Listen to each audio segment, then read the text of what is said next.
tracking breaking news out of Indonesia. Officials say at least 168 people are now confirmed dead from Saturday's tsunami. The wave slammed into parts of Sumatra and Java. Hundreds of homes were damaged and more than 500 people are hurt.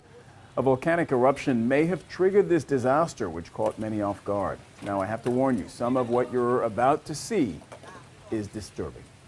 This dramatic video shows the very moment that a concert was cut short.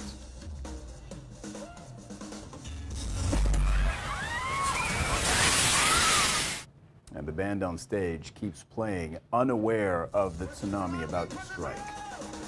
CNN's Ivan Watson joins us now from Hong Kong. We've been seeing a lot of disturbing images. Ivan, what can you tell us?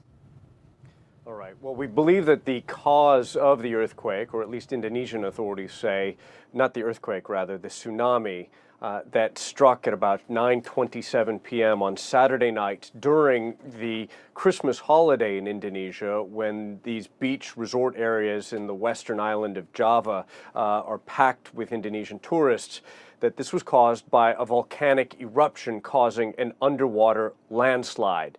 And Indonesian authorities are pointing to Anak Krakatau. That is translated as the child of Krakatoa, the volcano that famously erupted in 1883 with almost cataclysmic results, killing tens of thousands of people and actually lowering global temperatures due to the massive ash cloud in 83. A smaller island grew up in the wake of that catastrophe, and that is what erupted on Saturday. Indonesian authorities say it has been erupting for months, but perhaps due to the fact that there was a full moon and high tide that contributed to this tsunami that flooded into these resort areas of Western Java. Now, with a death toll up to 168 people, 745 people injured, dozens of people missing, and hundreds of houses destroyed. Now, this video that you showed before, amateur video of an Indonesian band known as 17, popular with young people in Indonesia, performing at what we believe was an state electric company celebration. The singer of the band has since posted on Instagram, and we're going to translate that for you, so you give a listen to one of the victims of this deadly wave. Take a listen. I just want to say that our bass player, Bani, and our manager, Oki Wijaya, passed away. I also ask for prayers for my friend Andy, Herman, and Ujang, who is still missing at this time. Also, my dear wife is still missing. The rest of us have broken bones, minor injuries, including me, but we are fine. Please pray that we can find Andy, Herman, and Ujang, and my wife. Cyril, the Indonesian President Joko Widodo has put out statements about this, expressing condolences, ordering emergency response teams and heavy equipment to the scene.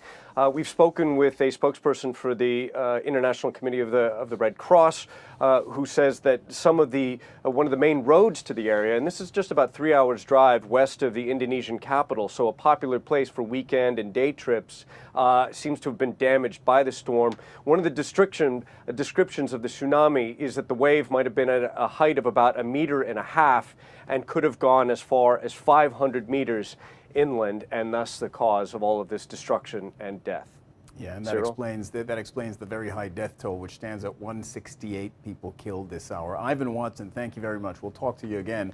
I want to talk to meteorologist Derek Van Dam now. And Derek, we heard Ivan told us about the volcano that was the cause of all this. What can you tell us? Yeah, you know, Cyril, that sounds counterintuitive, I'm sure, to our viewers hearing that a volcano triggered a tsunami. Normally we think of tsunamis being triggered by earthquakes, by landslides, even by the shifting of tectonic plates.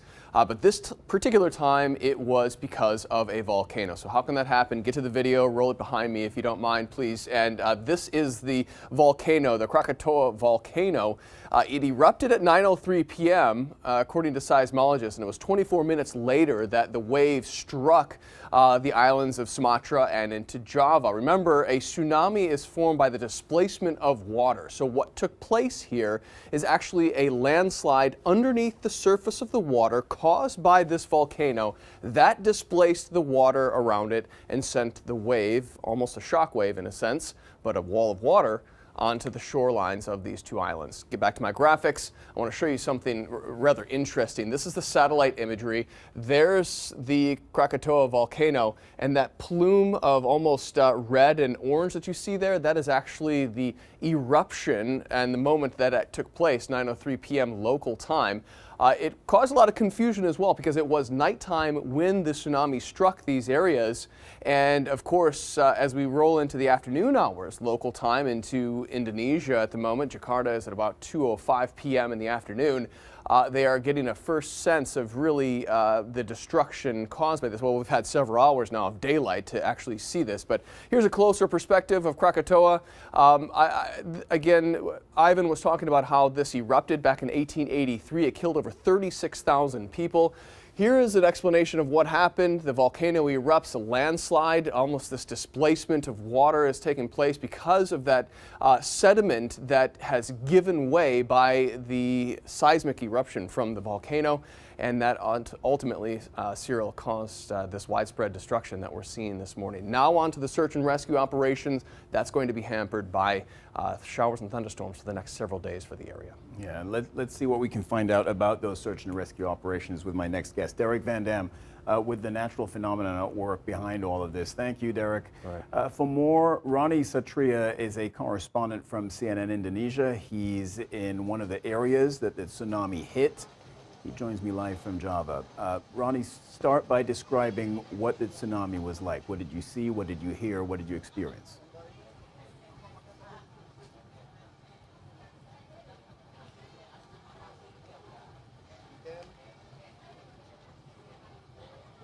All right, Cyril, the first time I came or arrived in the location, I saw dozens of houses were damaged and destroyed.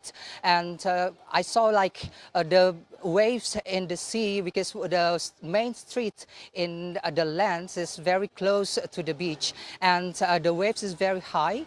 And at 12 p.m. it's around 2 hours local time before right now.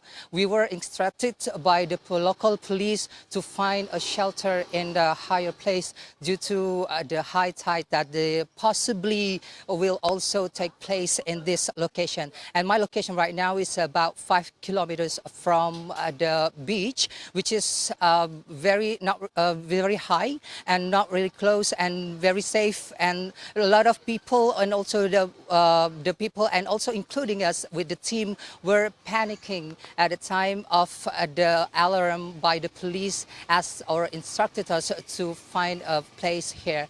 And we are stuck right now until we are permitted back to the beach again, because we want to see that the damage that impacted the most in Tanjung Lesung is around 30 kilometers from my location right now.